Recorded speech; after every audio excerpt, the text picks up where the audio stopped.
Hi everybody, I'd like to begin the lecture content of the course with a fairly extensive overview of an introduction into Matthew. This is the kind of material that you might expect to become acquainted with when reading, for example, the introduction to a standard commentary on Matthew. I've used 15 resources that I've pulled together to really try to give you a holistic picture of the background, context, structure, and theological themes of this particular document. So first, let's talk about authorship. Who actually wrote Matthew? By the way, there's an accompanying handout, which if it's helpful to you, you can follow along and fill in the blanks. And I'll try to go slowly where I need to in order to let you fill that in. First off, number one, it's important to recognize that Matthew, like all of the other Gospels, including John, which is often surprising to people, Matthew is anonymous. Matthew is anonymous.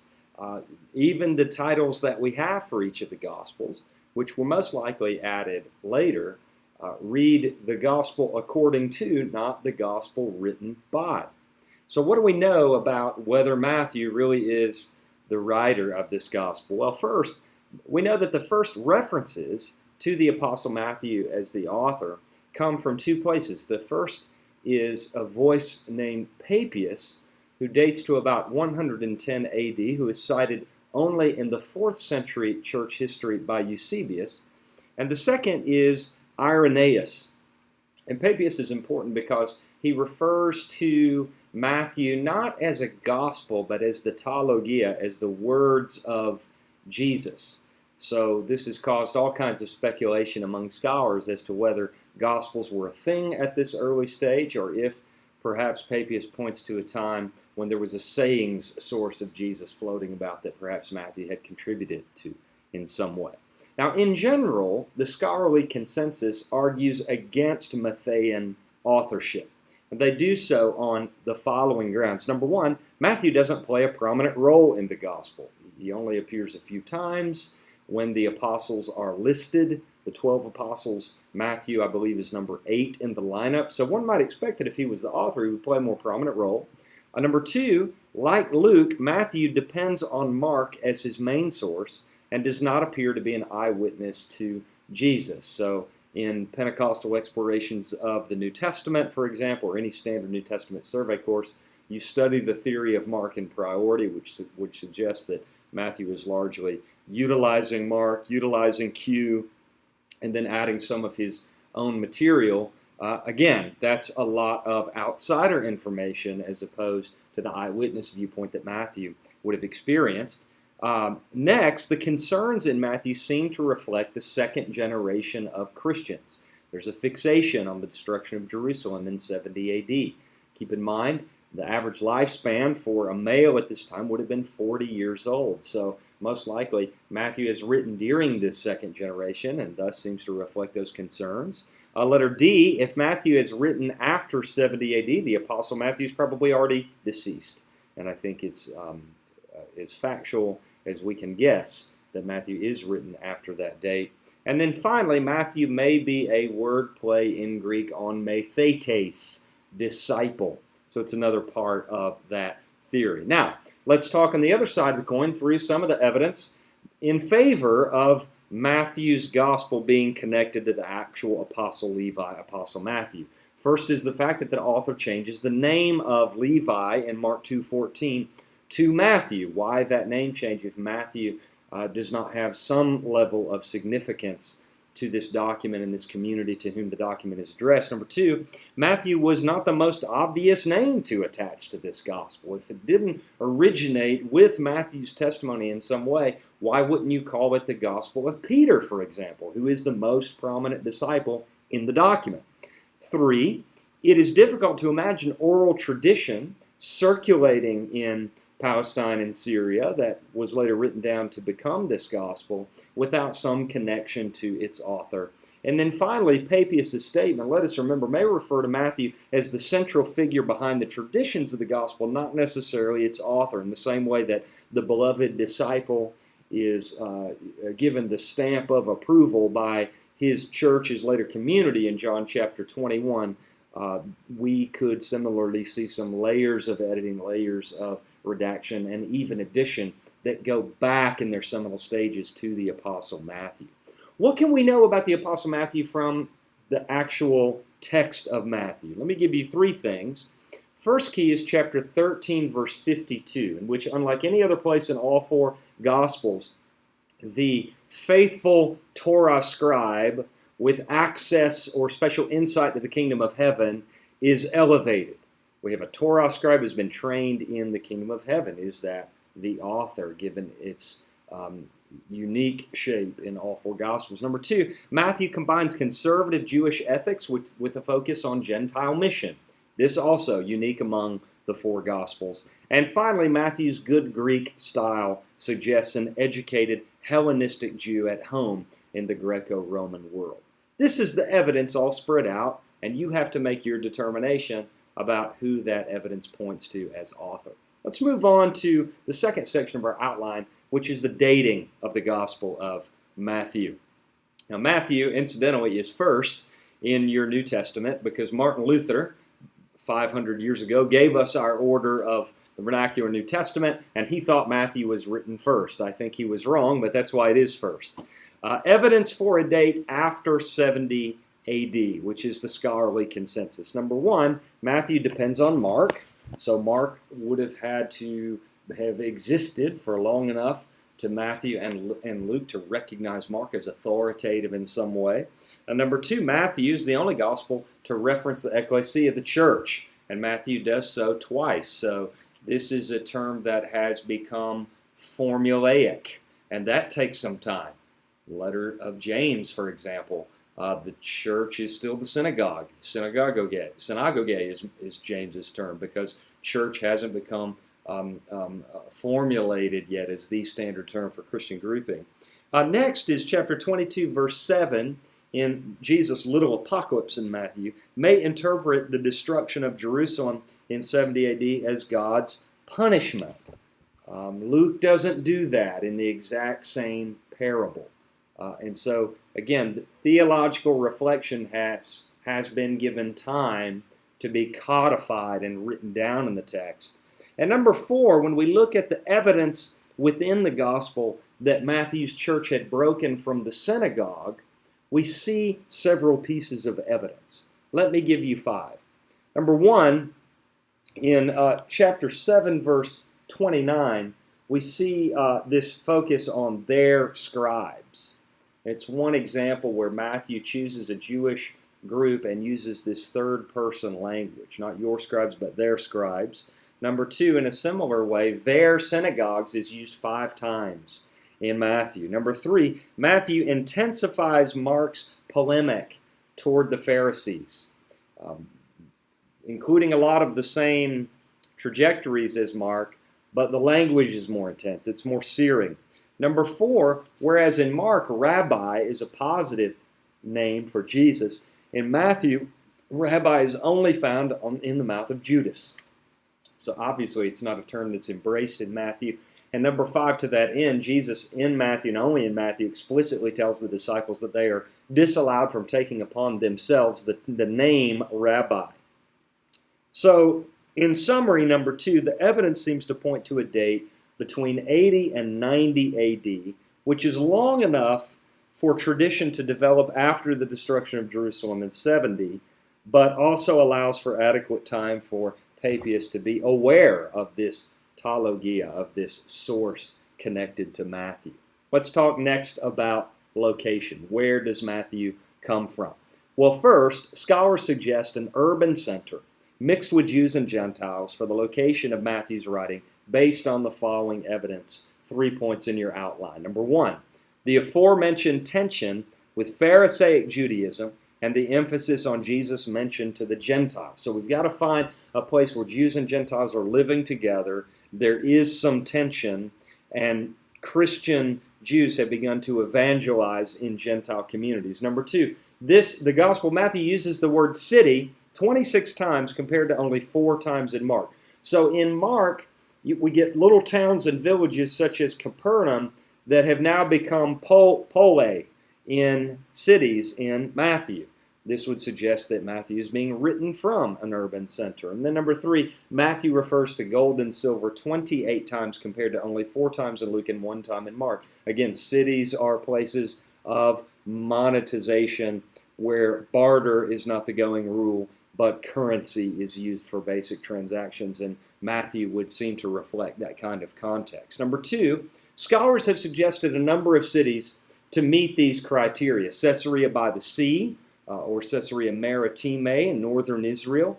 Also Sepphoris, which has been excavated in the last few decades near Jesus' hometown of Nazareth, and even Alexandria in Egypt. All of these cities, I would argue about Sepphoris, but I think Caesarea by the sea and Alexandria would certainly bear the hallmarks of those 3 points of context that we just talked through.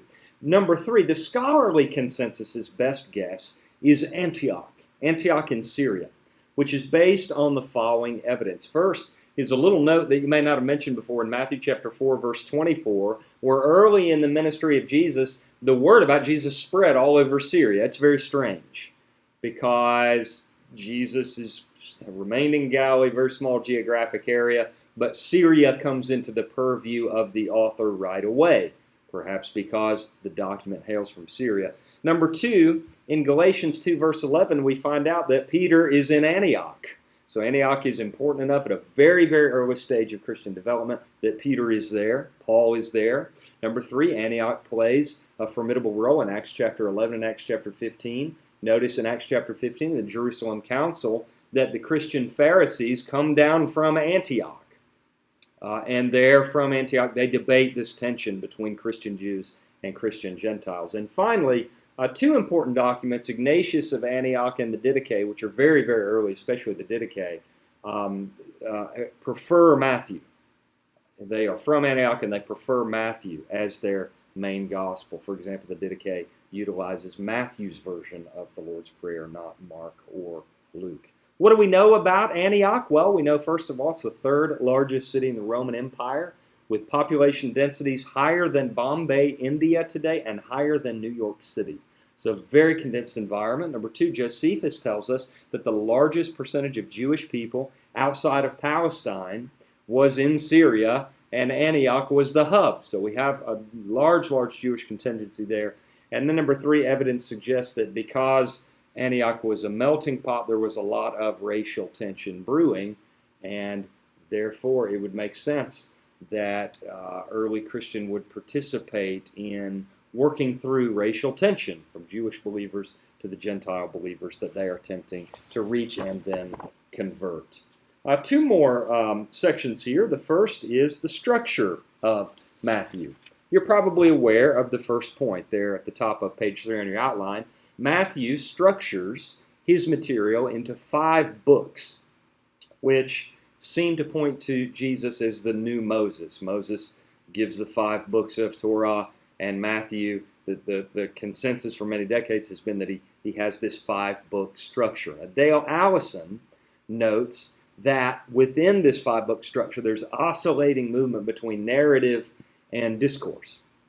So the 5 books are structured so that you get a long narrative about what Jesus does, and then you get a long discourse of Jesus' teaching or Jesus' parables or Jesus' prophetic sayings, and then at the end of the teaching discourse you will get a formula that always goes something like, and the people were amazed at his teaching, or, and when Jesus had finished saying these things, and then on to the next book. Number 3, Peter Ellis has argued for a chiastic structure to Matthew with Jesus' revelation of the mysteries of the kingdom of God at the center. It's a very complex argument. I think he's wrong, but I think it's very, very fascinating and a well-done study. And then finally, number 4, Edgar Krentz is actually my teacher, and J.D. Kingsbury see the term "from that time" as key to Matthew's structure.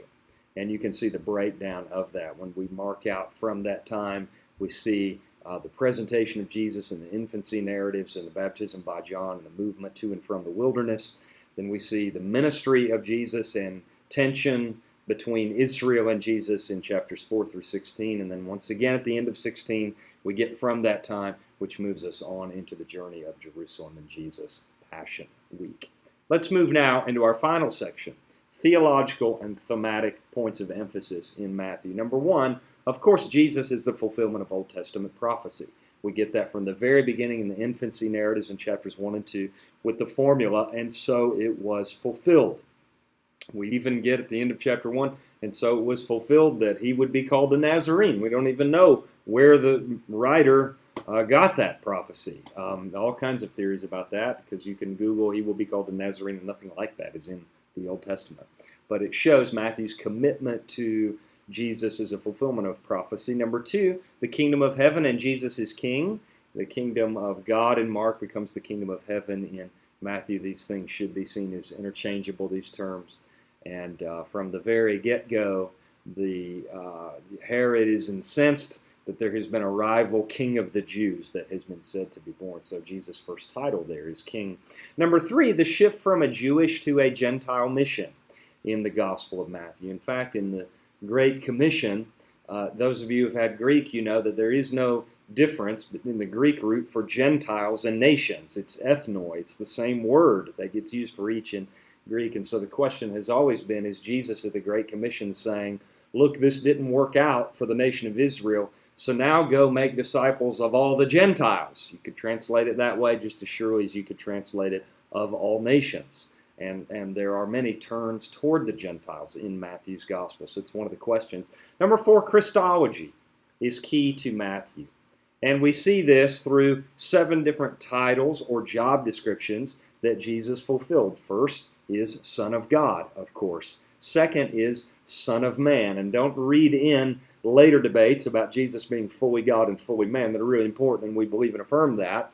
But when Matthew uses the term Son of Man, he's referring to this messianic figure way back in the book of Daniel in the Old Testament. Key to Matthew's Christology. Number 3 is Jesus as the Son of David.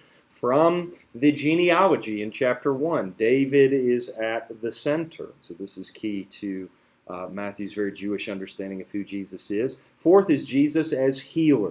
Tremendous number of healing narratives in Matthew. 5th is Jesus as ethical teacher.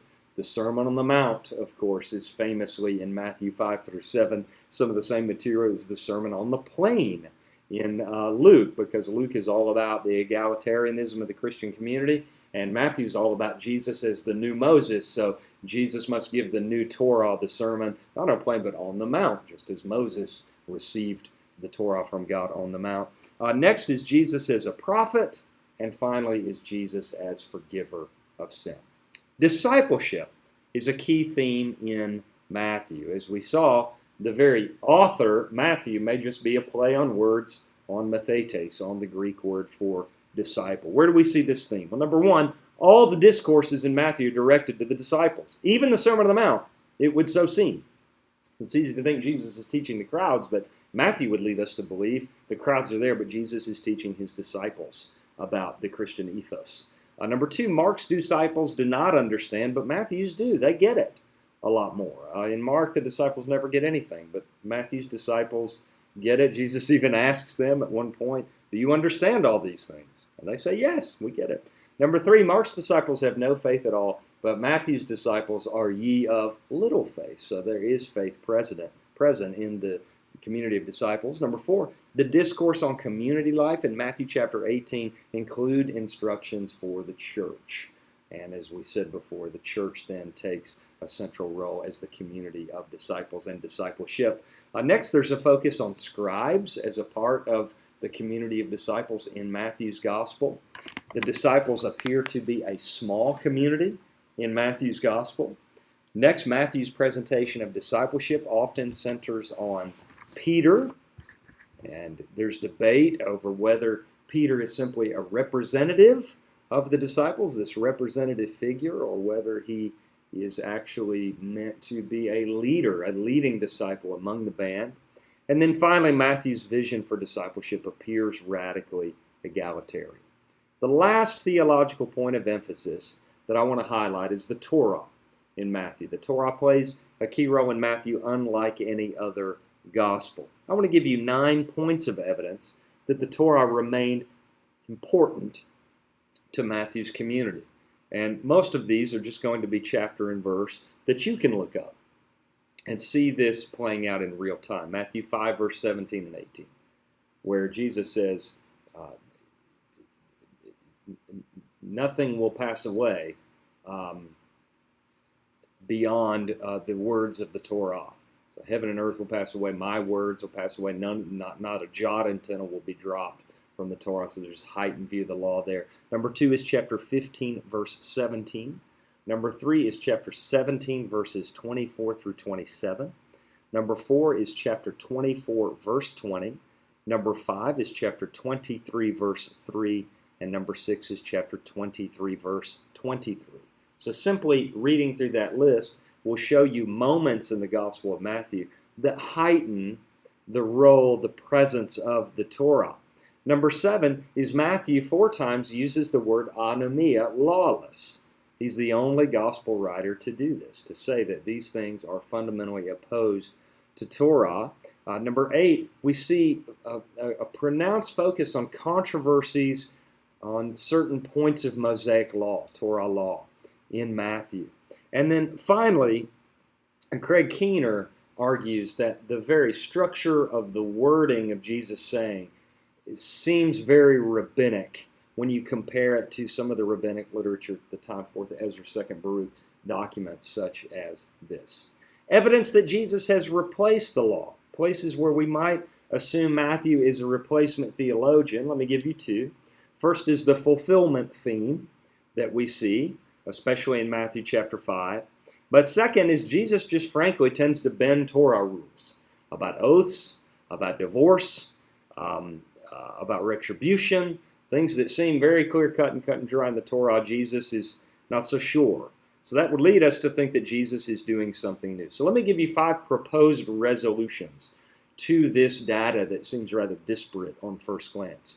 Number 1, perhaps Matthew is moderating between polarized views of the Torah within his community. If it's a community of Christian Jews and newly Christian Gentiles, well, there are going to be differing views on where the Torah fits into the Christian life, and perhaps Matthew is trying to bring these groups together in the way he tells the gospel story. Number 2, Matthew understands the law to be eschatologically fulfilled through Jesus. So Matthew is looking toward the eschaton, and his fulfillment theme actually will not be fully consummated until the second coming of Jesus. That could be his schema. Number 3, Matthew is not critiquing the law but the leaders, which I think is very compelling as an option. Number 4, Matthew is providing a new hermeneutical key to the law, love and righteousness, which Hillel had done during the lifetime of Jesus in many respects. Rabbis at this time were known for trying to determine the canon within the canon that would allow the rest of the Torah to be read properly. And then finally, number 5, perhaps Matthew is a messianic Torah that takes the Torah and yet increases its rigor because of the figure of the Messiah and Jesus of Nazareth. So I know that I've been talking quick. This is a lot of information, but I hope it's helpful to you as a foundation for entering into the contents of the Gospel of Matthew.